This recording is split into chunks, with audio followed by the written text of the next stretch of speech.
بسم اللہ والحمد للہ والصلاة والسلام علی رسول اللہ، اما بعد۔ توحید اسماء اور صفات کسے کہتے ہیں؟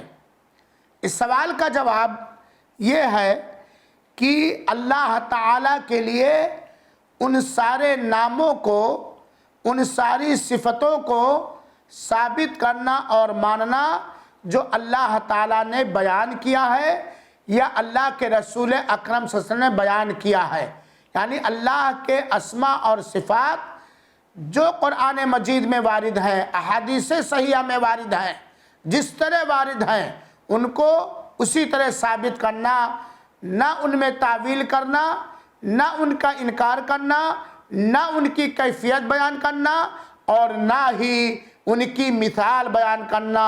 اللہ تعالیٰ کے جو صفات، اللہ تعالیٰ کے جو اسماء قرآن اور صحیح احادیث کے اندر ثابت ہیں، ان کو ویسے ہی مان لینا جیسا کہ وارد ہوئی ہیں۔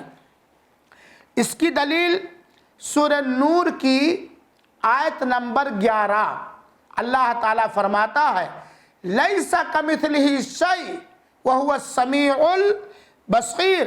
اللہ تعالیٰ کے مانند، اللہ تعالیٰ کے جیسا کوئی بھی چیز نہیں ہے، نہ کوئی مخلوق، نہ کوئی مقرب فرشتہ، نہ کوئی ولی، نہ کوئی بزرگ، نہ دنیا کی کوئی جمادات میں سے کوئی چیز، کوئی بھی چیز اللہ تعالیٰ کے جیسا، اللہ تعالیٰ کے مانند نہیں ہے۔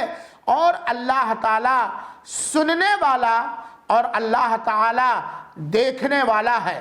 یعنی اس آیت کریمہ میں انکار بھی ہے اور ثابت بھی کرنا ہے۔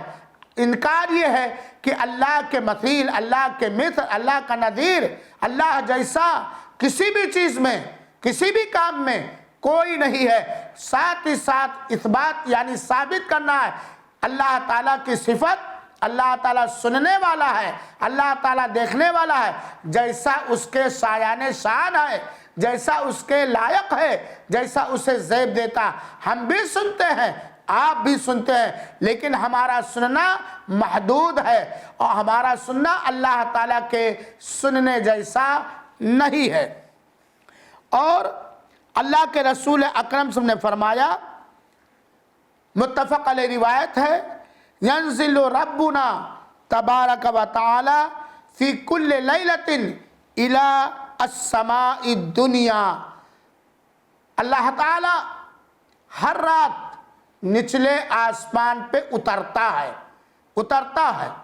اس آیت کریمہ میں اللہ کا اترنا ثابت کیا گیا ہے۔ کیسے اترتا ہے؟ جیسا اس کے شایان شان ہے، جیسا اس کے لائق ہے، جیسا اس کو زیب دیتا ہے۔ ہم اس بات پر ایمان رکھیں گے کہ اللہ ہر رات کے آخری پہر سمائے دنیا پر اترتا ہے، لیکن کیسا، کس طرح، یہ ہم نہیں جانتے، کیونکہ اللہ تعالیٰ نے اور اللہ کے رسول اکرم صلی اللہ علیہ وسلم نے نہیں بتلایا ہے۔